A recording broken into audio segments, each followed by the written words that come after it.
Hello दोस्तों, स्वागत है आप सभी का हमारे इस चैनल पर। हम लोग पढ़ रहे थे मौर्य साम्राज्य, मौर्य वंश। अब मौर्य साम्राज्य कहिए, मौर्य वंश कहिए, तो इसके बारे में हम लोग पढ़ रहे थे। आज हमारा टॉपिक होगा अशोक के अभिलेख। अशोक के अभिलेखों से प्रश्न प्रतियोगी परीक्षाओं में अक्सर पूछ लिए जाते हैं और बहुत ही इम्पॉर्टेंट टॉपिक है। अगर आप कोई सवाल पूछना चाहते हैं, कोई डाउट है, तो आप इंस्टाग्राम पे फॉलो कर सकते हैं। टेलीग्राम चैनल की लिंक आपको डिस्क्रिप्शन बॉक्स में दी होगी, उसको ज्वाइन कर लीजिए। वहाँ से आप पीडीएफ वगैरह भी प्राप्त कर सकते हैं। तो चलिए हम लोग शुरुआत करते हैं। अशोक के अभिलेखों के बारे में पढ़ते हैं थोड़ा। अशोक के अभिलेख पॉइंट वाइज मैं आपको पढ़ाऊँगा। भारत में शिलालेख का प्रचलन सर्वप्रथम अशोक ने किया। शिलालेख या अभिलेख, आप कोई कुछ भी कहिए। अभी हम लोग बात करेंगे शिलालेखों के अंतर्गत। दो प्रकार के आते हैं शिलालेख, जैसे बृहद शिलालेख, लघु शिलालेख। तो इन सब की बात हम लोग करेंगे। सबसे पहली चीज़ यह है कि आप लोग इसको ध्यान में रखिए कि शिलालेखों का प्रचलन या पूछे अभिलेखों का प्रचलन सबसे पहले भारत में किसने किया, तो अशोक ने किया। ये चीज़ आपको याद रखनी है। दूसरा पॉइंट है, अशोक के अभिलेख राज्यादेश के रूप में जारी किए गए हैं। मतलब जितने भी अभिलेख जारी किए गए हैं अशोक के द्वारा, वो सब एक आदेश के रूप में, यानी राज्य द्वारा दिया गया आदेश था एक प्रकार से, उसको राज्यादेश बोला गया है। अशोक वह पहला शासक था जिसने अभिलेखों के द्वारा जनता को संबोधित किया। ये भी याद रखिएगा, पहला शासक कौन था जिसने अपने अभिलेखों के द्वारा जनता को संबोधित किया या आदेश जारी किए, तो वो अशोक था। अब थोड़ा सा आपको समझना पड़ेगा कि अभिलेख क्या हैं, शिलालेख क्या हैं, स्तंभ लेख क्या हैं, गुहा लेख क्या हैं। ये सब आपको समझना पड़ेगा। थोड़ा सा यहाँ देख लेते हम लोग। देखिए, अशोक के अभिलेखों का विभाजन निम्नलिखित वर्गों में किया जा सकता है। देखिए, अभिलेख जो होता है, वो अशोक का जो अभिलेख है वो तीन रूपों में पाया गया है। एक तो शिलालेखों के रूप में पाया गया है, एक स्तंभ लेख, और एक है गुहा लेख। इन सभी को हम लोग क्या कहेंगे, अभिलेख कहेंगे। अब शिलालेख की बात करते हैं। तो सबसे पहला प्रकार है शिलालेख। इसको दो भागों में बांट दिया गया, बृहद शिलालेख और लघु शिलालेख। अब देखिए, शिला का मतलब होता है पत्थर, और लेख का मतलब लिखा हुआ, यानी लेखन कार्य करना, लिखना कोई चीज़। तो शिलाओं पर यानी पत्थरों पर कोई चीज़ लिखा हुआ है तो उसको हम लोग बोलते हैं शिलालेख। तो ये अशोक के शिलालेख दो प्रकार के पाए गए हैं, लघु शिलालेख यानी छोटे छोटे पत्थरों पर, और बृहद शिलालेख भी पाए गए हैं। तो शिलालेख क्या होता है आप समझ गए। अभी हम लोग डिटेल में बात करने वाले हैं। फिर यहाँ पे देखिए, दूसरा है स्तंभ लेख। अब स्तंभ का मतलब क्या होता है, खंभा, यानी स्तंभ पर अगर कोई चीज़ लिखा हुआ पाया गया है तो उसे हम लोग स्तंभ लेख कहते हैं। इन्हें भी दो भागों में बांटा गया, दीर्घ स्तंभ लेख और लघु स्तंभ लेख। तो ये याद रखिएगा। फिर गुहा लेख, गुहा का मतलब होता है गुफा। तो गुफाओं की दीवारों पर भी कुछ चीज़ें लिखी हुई पाई गई हैं अशोक से संबंधित, तो उसको हम लोग कह देते हैं अशोक का गुहा लेख। तो ये गुफाओं में उत्कीर्ण किए गए लेख हैं। तो बेसिकली आप लोगों ने यहाँ देखा शिलालेख क्या है, स्तंभ लेख क्या है, गुहा लेख क्या है। और ये सब लेख जो हैं, चाहे जिस पे लिखे हों, चाहे गुफाओं पे लिखे हों, स्तंभों पर, शिलाओं पर, चाहे जहाँ भी लिखे, इन सभी को मिलाकर अभिलेख कहते हैं।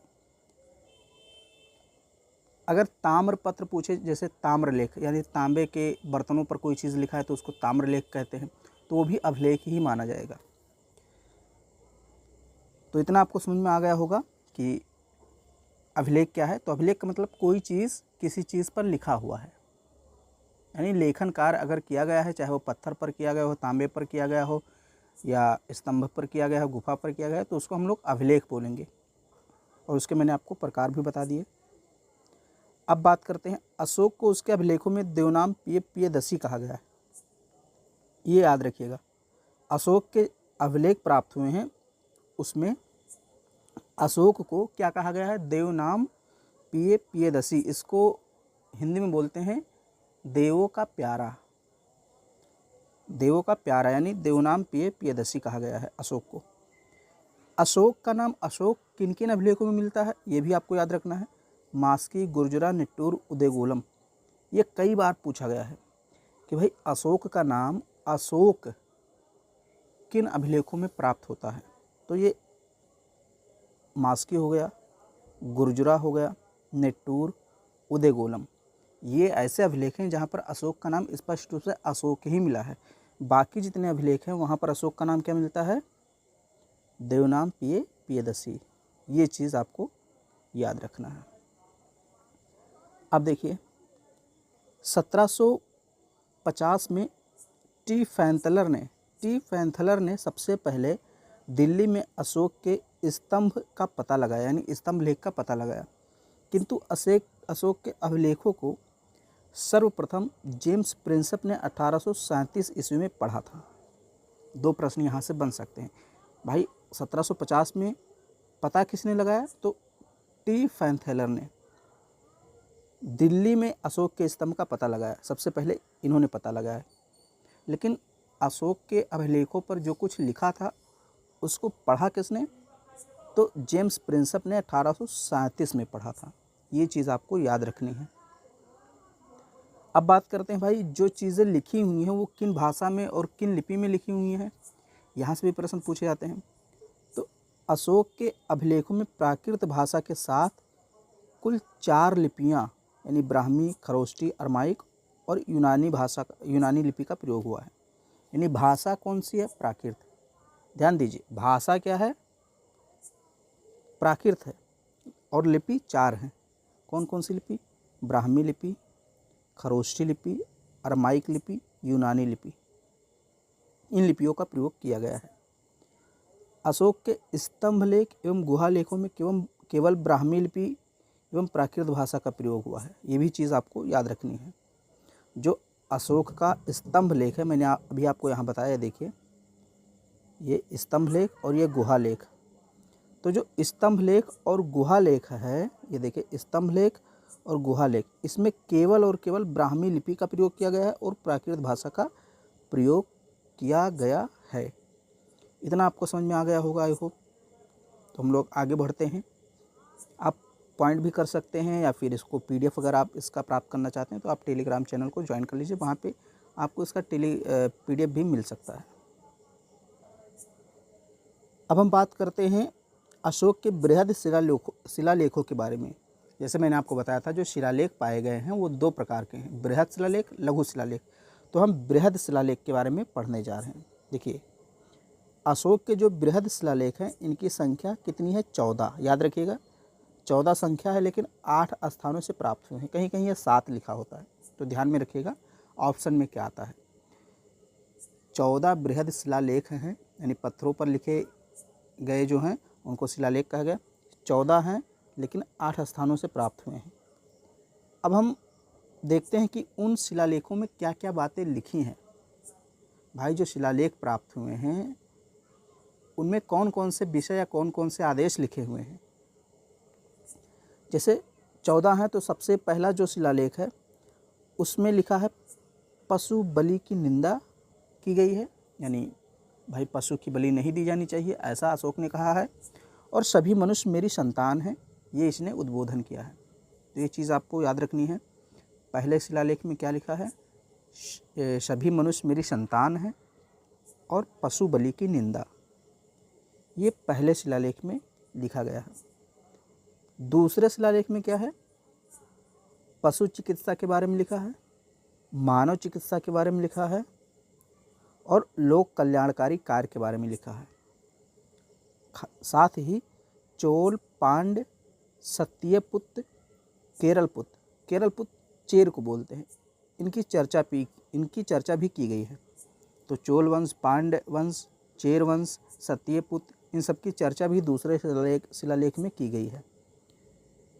अच्छा याद रखिएगा यहाँ स्तंभ लेख नहीं है, ये सारे शिलालेख हैं। मैंने आपको बताया था स्तंभ लेख अलग है, गुहा लेख अलग हैं, शिलालेख अलग हैं। तो ध्यान दीजिएगा, एग्जाम में आपको कंफ्यूज कर सकता है। दूसरे शिलालेख में पशु चिकित्सा, मानव चिकित्सा, लोक कल्याणकारी कार्य, चोल, पांड्य, चेर राजवंश की चर्चा की गई है। इतना आपको याद रखना है। आगे देखिए तीसरा शिलालेख। तीसरा शिलालेख इसमें है राजकीय अधिकारी जो होते थे युक्त, रज्जुक और प्रादेशिक, इनको हर 5वें वर्ष दौरा करने का आदेश दिया गया है। भाई ये जो जैसे आज हमारे हैं SDM, DM, collector, SP, DSP, ये जो अधिकारी होते हैं, ऐसे पहले मौर्य शासनकाल में युक्त, रज्जुक और प्रादेशिक ये अधिकारी होते थे। तो इन सभी को हर 5वें वर्ष दौरा करने का आदेश दिया गया है तीसरे शिलालेख में। अशोक ने आदेश दिया कि आप लोग अपने क्षेत्रों में दौरा कीजिए, वहाँ की हालात देखिए, सुधार कीजिए। चौथे शिलालेख की बात करें तो इसमें धर्माचरण के भेरी नाद द्वारा धम्म का उद्घोष, ये भी कई बार पूछा गया है कि धम्म का उद्घोष किस अभिलेख में किया गया है अशोक के, तो चौथे शिलालेख में किया। पांचवें शिलालेख की बात करें तो इसमें मौर्यकालीन समाज एवं वर्ण व्यवस्था का उल्लेख है। धम्म महामात्रों की नियुक्ति भी की गई है। धम्म महामात्रों की नियुक्ति पांचवें शिलालेख में की गई है। समाज वर्ण व्यवस्था का वर्णन किया गया है। तो इसको आप एक बार और सरसरी निगाह में देख लीजिए। पहले में पशु बलि की निंदा, सभी मनुष्य मेरी संतान है। दूसरे में चिकित्सा और कल्याणकारी कार्य, चोल पांड्य चेर की राजवंश के बारे में। फिर तीसरे में आप देख लीजिए अधिकारियों को आदेश दिया गया कि 5वें वर्ष दौरा करें। चौथे में कहा गया धम्म का उद्घोष और पांचवें में धम्म महामात्रों की नियुक्ति, समाज और वर्ण व्यवस्था का उल्लेख। ये 5 आपको समझ में आ गए होंगे। तो अब हम लोग आगे बढ़ते हैं। छठा शिलालेख देखते हैं। इसमें आत्मनियंत्रण की शिक्षा दी गई है कि अपने आप पर नियंत्रण कैसे रखें, इसकी शिक्षा दी गई है। आम जनता किसी भी समय राजा से मिल सकती है, ये भी बात कहा गया है। मतलब अशोक ने कहा कि भाई जो आम जनता है वो हमसे या कोई भी राजा उससे चाहे जब चाहे मिल सकती है। 7वें शिलालेख में क्या बात कही गई है? सभी संप्रदायों के लिए सहिष्णुता की बात की गई है। मतलब सभी धर्मों का पालन सभी लोग अपने अपने मन से करें। ऐसा नहीं कि किसी पे किसी विशेष धर्म को अपनाने का दबाव होगा। यानी कि सभी लोग सभी धर्मों का सम्मान करें और सभी लोग अपना अपना पसंद का धर्म चुन सकते हैं। यानी सभी संप्रदाय के लिए सहिष्णुता की बात की गई है। किसी के साथ किसी प्रकार का भेदभाव नहीं किया जाएगा, चाहे शैव हो, वैष्णव हो, जैन हो, बौद्ध हो, चाहे जिस धर्म के हो। तो ये 7वें शिलालेख में कहा गया है। 8वें शिलालेख में बात की गई है सम्राट की धर्म यात्राओं का उल्लेख है और बोध गया के भ्रमण का उल्लेख। सम्राट यानी अशोक जो है उसकी धर्म यात्राओं का, धर्म यात्रा की थी। अशोक उन स्थानों पर गया था जहाँ भगवान बुद्ध गए थे। तो ये मैंने आपको पढ़ाया है, आप देख लीजिए पीछे की वीडियो में। 9वें शिलालेख में क्या बात की गई है? धर्म समारोह की चर्चा और सच्ची भेंट व शिष्टाचार का उल्लेख है। फिर 10वें शिलालेख की बात करते हैं। तो इसमें अशोक ने आदेश दिया कि राजा तथा उच्च अधिकारी हमेशा प्रजा के हित में सोचें। ख्याति एवं गौरव की निंदा की गई है तथा धम्म नीति की श्रेष्ठता पर बल दिया गया है। 10वें शिलालेख में बहुत ही इंपॉर्टेंट बातें कही गई हैं। अशोक ने कहा कि जो अधिकारी हैं या जो राजा होते हैं उनको अपनी प्रजा के बारे में हमेशा सोचना चाहिए, ना कि ख्याति और गौरव के बारे में। मतलब अपनी प्रसिद्धि के बारे में नहीं सोचना चाहिए कि हम प्रसिद्ध कैसे हों, ख्याति कैसे प्राप्त करें, इसके बारे में नहीं सोचना चाहिए। सोचना किसके बारे में चाहिए? प्रजा के हित के बारे में। तो ये 10वें शिलालेख में कहा गया है। आगे हम लोग देखते हैं। अब 11वें शिलालेख में धम्म नीति की व्याख्या की गई है। 12वें शिलालेख में सर्वधर्म समभाव एवं स्त्री महामात्र की चर्चा। सर्वधर्म समभाव और स्त्री महामात्र की चर्चा की गई है 12वें शिलालेख में। 13वां शिलालेख बहुत ही इंपॉर्टेंट है। इसमें कलिंग युद्ध का वर्णन है, पड़ोसी राज्यों का वर्णन है, अपराध करने वाली आठविक जातियों का भी उल्लेख किया गया है 13वें शिलालेख में। और अंतिम यानी कि जो 14वां शिलालेख है, अशोक ने जनता को धार्मिक जीवन बिताने के लिए प्रेरित किया है। तो ये 14 बृहद शिलालेख थे, याद रखिएगा बृहद शिलालेख थे और ये 8 स्थानों से प्राप्त हुए हैं। तो अब हम लोग आगे और अभिलेखों की बात करते हैं। अशोक के अन्य शिलालेख, मैंने बताया था 14 बृहद हैं और कई छोटे छोटे हैं, तो उनकी भी बात कर लेते हैं। कौन से अभिलेख कहाँ पे प्राप्त हुए हैं? छोटे छोटे अभिलेख हैं। शिलालेख और प्राप्ति स्थल, इधर शिलालेख है और इधर प्राप्त किए गए स्थल, मतलब किस स्थल पे कौन से शिलालेख प्राप्त किए गए। जैसे शहबाजगढ़ी शिलालेख, ये पाकिस्तान के पेशावर में स्थित है, मतलब वहाँ से शिलालेख मिला है। मानसेहरा शिलालेख कहाँ मिला है? ये हजारा जिला पाकिस्तान में। कालसी कहाँ से मिला है? देहरादून उत्तराखंड। ये सब आपको थोड़ा सा रटना पड़ेगा। गिरनार जूनागढ़ गुजरात से मिला है। धौली शिलालेख कहाँ से मिला है? उड़ीसा के पुरी जिले से। जौगढ़ उड़ीसा के गंजाम जिले से। सोपारा ये महाराष्ट्र के ठाणे जिले से। एरगुड़ी आंध्र प्रदेश के कुर्नूल जिले से। मास्की कर्नाटक के रायचूर जिले से। गुर्जरा दतिया मध्य प्रदेश से मिला है। गुर्जरा कहाँ से मिला है? दतिया मध्य प्रदेश। ब्रह्मगिरी मैसूर कर्नाटक से मिला है। तो मास्की और गुर्जरा मैंने आपको बताया था, मास्की गुर्जरा निट्टूर उदयगोलम, यहाँ से जो शिलालेख प्राप्त हुए हैं इसमें अशोक के नाम का वर्णन अशोक के रूप में ही किया गया है, यानी अशोक का नाम अशोक बताया गया है। तो ये याद रखिएगा। कहाँ से मिला है मास्की? कर्नाटक से मिला है। कर्नाटक में कहाँ? रायचूर में। गुर्जरा कहाँ से मिला है? मध्य प्रदेश के दतिया से। आगे बात करें तो भाबरू शिलालेख, ये राजस्थान के बैराट से मिला है, कई बार पूछा गया भाबरू। अहरौरा जो मिला है ये उत्तर प्रदेश के मिर्ज़ापुर से मिला है। जटिंग रामेश्वर कर्नाटक से मिला है। सासाराम बिहार से मिला है। ये सब शिलालेखों के नाम हैं। राजुल मंडगिरी ये कुर्नूल आंध्र प्रदेश। फिर उसके बाद है गोवी मठ, देखिए गोविंद मठ नहीं है, गोवी मठ ये मैसूर कर्नाटक से मिला है। सारोमारो शिलालेख मध्य प्रदेश से मिला है। निट्टूर ये कर्नाटक से मिला है। उदयगोलम कर्नाटक के बेल्लारी से मिला है। और फिर है सन्नात, ये भी कर्नाटक से मिला है। तो कर्नाटक से कई सारे मिले हैं और मैंने आपको फिर बताया था, एक बार और बता देता हूँ। जो निट्टूर उदयगोलम मास्की गुर्जरा है, यहाँ अशोक का नाम अशोक ही मिलता है। अब हम लोग अशोक के स्तंभ लेखों की बात कर लेते हैं। भाई खंभों पर या स्तंभों पर कोई चीज़ लिखा हुआ है तो उसे हम लोग स्तंभ लेख बोलते हैं, तो उसकी भी बात कर लेते हैं और देखते हैं किस किस स्तंभ पर कौन कौन सी बातें या कौन कौन से आदेश लिखे हुए हैं। तो सबसे पहला है प्रथम स्तंभ लेख। अब ध्यान दीजिए, यहाँ स्तंभ लेख है, शिलालेख नहीं है, क्योंकि लोग इसी में कन्फ्यूज हो जाते हैं। तो इसमें प्रथम स्तंभ लेख में कहा गया है कि जो सीमांत प्रदेश के अंतः महामात्र हैं उनको संबोधन है कि धर्मानुसार लोगों का पालन एवं शासन करो, यानी धर्मानुसार कार्य करो और लोगों का पालन पोषण करो और शासन करो। ये महामात्रों, महामात्र का मतलब अधिकारी, इनको कहा गया है। सीमांत प्रदेश के अंतम, सीमांत का मतलब जो सीमा पर राज्य स्थित है, जैसे हर एक देश की सीमा होती है, हर एक राज्य की सीमा होती है, वैसे मौर्य साम्राज्य की सीमा थी। तो मौर्य साम्राज्य के सीमावर्ती जो राज्य थे, मौर्य साम्राज्य के अंतर्गत आते थे, उनके अधिकारियों को कहा गया है ये चीज़। द्वितीय स्तंभ लेख में धम्म की परिभाषा बताई गई है। तृतीय स्तंभ लेख में 5 पापों का उल्लेख है। चतुर्थ स्तंभ लेख में रज्जुकों की तुलना धाय से तथा न्याय समता की चर्चा की गई है, ये भी याद रखिएगा। यानी जो रज्जुक हैं, जो अधिकारी हैं, उनकी तुलना धाय से की गई है। धाय का मतलब पालन पोषण करने वाले। तो चतुर्थ स्तंभ लेख में और न्याय और समता की चर्चा भी की गई है। न्याय मतलब किसी के साथ अन्याय ना हो, समता का मतलब समानता।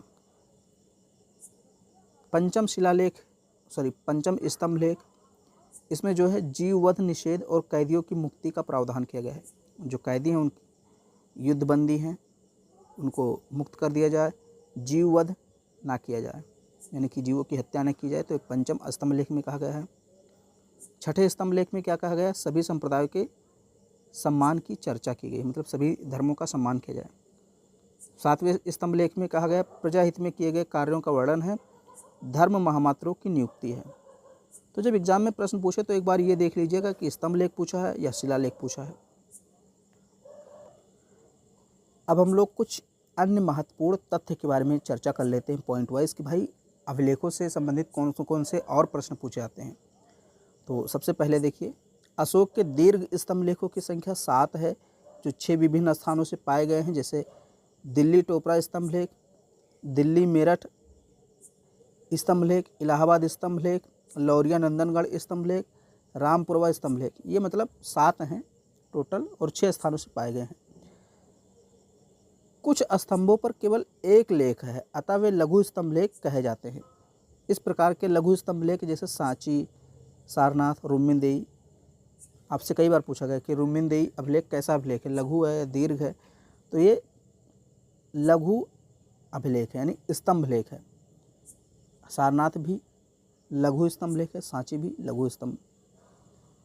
अब देखिए, जो अभिलेख जहाँ पर पाया गया जिस स्थान पर, उसी के नाम पर उसका नाम रख दिया गया। जैसे लघु स्तंभ लेख सांची में पाया गया तो उसका नाम सांची स्तंभ लेख रख दिया गया, ऐसे ही नाम रख दिया जाता है। अशोक के लघु शिलालेखों की बात करें और स्तंभ लेख चाहे दीर्घ हो या लघु हो एवं गुहा लेख, इन सब की लिपि ब्राह्मी है। ये चीज़ आपको याद रखना है। अशोक के लघु शिलालेख, स्तंभ लेख, दीर्घ एवं लघु एवं गुहा लेखों की लिपि ब्राह्मी है। ये तो एक ही जैसा लग रहा है। एक ही पॉइंट जो है ये रिपीट हो गया है। यही वाली लाइन जो है यहाँ पे लिख दी गई है, तो कोई बात नहीं। अशोक के सभी अभिलेखों का विषय प्रशासनिक था, जबकि रुक्मिणदेई अभिलेख जो है, मैंने बताया था ना सबसे छोटा अभिलेख है रुक्मिणदेई अभिलेख, इसका विषय आर्थिक था। ये कई बार पूछा गया है। भाई जितने भी अभिलेख प्राप्त हुए सबका विषय प्रशासनिक था, यानी प्रशासन के बारे में बताया गया है कि कैसे प्रशासन करना है, अधिकारियों को आदेश दिया गया है जितने भी अभिलेख प्राप्त हुए उन सब में। लेकिन एक ऐसा अभिलेख है रुक्मिणदेई अभिलेख जिसमें आर्थिक विषय पर चर्चा की गई है, और ये सबसे छोटा अभिलेख भी है, इसको भी ध्यान में रखिएगा। कौशाम्बी तथा प्रयाग के स्तंभ लेखों में अशोक की रानी कारुवाकी के द्वारा दान दिए जाने का उल्लेख है। इसे रानी का अभिलेख भी कहते हैं। तो रानी का अभिलेख किसे कहते हैं? कौशाम्बी तथा प्रयाग के स्तंभ लेखों को। आगे बात करें तो अशोक की जो राजकीय घोषणाएं जिन स्तंभों पर उत्कीर्ण हैं उन्हें साधारण तौर पर लघु स्तंभ लेख कहा जाता है। गुहा लेख धार्मिक सहिष्णुता का परिचायक है। गुहा लेख मैंने आपको बताया, गुफा की दीवारों पर या गुफाओं में जो कुछ लिखा गया है उसे गुहा लेख कहते हैं। फिरोज शाह तुगलक ने मेरठ और टोपरा से अशोक स्तंभ दिल्ली मंगवाए थे, तो ये पूछा गया है कई बार। इलाहाबाद स्तंभ लेख पहले कौशाम्बी में था। अकबर के शासनकाल में जहांगीर द्वारा इसे इलाहाबाद के किले में रखा गया। तो जो इलाहाबाद स्तंभ लेख है ये पहले कौशाम्बी में था, अकबर के शासनकाल में इसको इलाहाबाद में रखा गया। रामपुरवा स्तंभ लेख ये चंपारण बिहार में स्थापित है। इसकी खोज 1872 में कार्लाइल ने की थी। रामपुरवा अभिलेख ये स्तंभ लेख है, कहाँ है? चंपारण बिहार में। खोज 1872 में कार्लाइल ने की थी। लौरिया नंदनगढ़ ये चंपारण बिहार में है और इस स्तंभ पर मोर का चित्र बना हुआ है। अशोक का सरेकुना ये कांधार में पाया गया है। ये जो अभिलेख है ग्रीक एवं अरमाइक भाषाओं में प्राप्त हुआ है। तो ये पूछा जा सकता है, बहुत इंपॉर्टेंट है कि कौन सा अभिलेख है अशोक का जो ग्रीक एवं अरमाइक लिपि में है। ज़्यादातर ब्राह्मी लिपि में है, मैंने आपको बताया था, लेकिन ग्रीक और अरमाइक लिपि में सर-ए-कुना है। सर-ए-कुना है कांधार। और दो अभिलेख ऐसे हैं, जैसे मैं आपको बता दूं,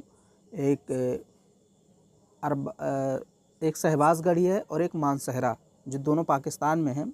यहाँ मैंने लिखा नहीं लेकिन मैं बता देता हूँ। शहबाजगढ़ी दिखा देता हूँ एक बार आपको।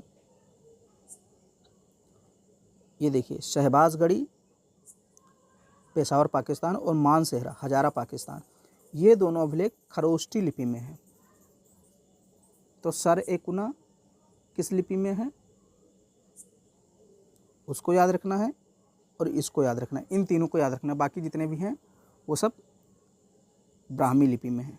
तो ये खरोष्टी लिपि में है और उधर मैंने आपको बताया अरमाइक और ग्रीक लिपि में। जो सर-ए-कुना है वो अरमाइक और ग्रीक लिपि में है। शहबाजगढ़ी मानसहरा खरोष्ठी लिपि में, और जितने हैं वो सब ब्राह्मी लिपि में। तो 4 लिपियों का प्रयोग मैंने बताया था, खरोष्ठी, ब्राह्मी, ग्रीक, अरमाइक। बाकी भाषा की बात करें तो प्राकृत है। तो ये मैंने आज आपको अभिलेखों के बारे में बता दिया। जितने भी प्रश्न बनते हैं ज़्यादातर यहीं से प्रश्न बनेंगे, इससे बाहर नहीं जाएगा। उम्मीद करता हूँ आपको अशोक के अभिलेखों के बारे में अब कोई कन्फ्यूज़न नहीं होगा, सारी चीज़ें आपको समझ में आ गई होंगी। तो वीडियो पसंद आए तो उसको लाइक कर दीजिए, शेयर कर दीजिए अपने सभी दोस्तों में, और हमारे चैनल पर पहली बार हैं तो सब्सक्राइब ज़रूर कीजिए।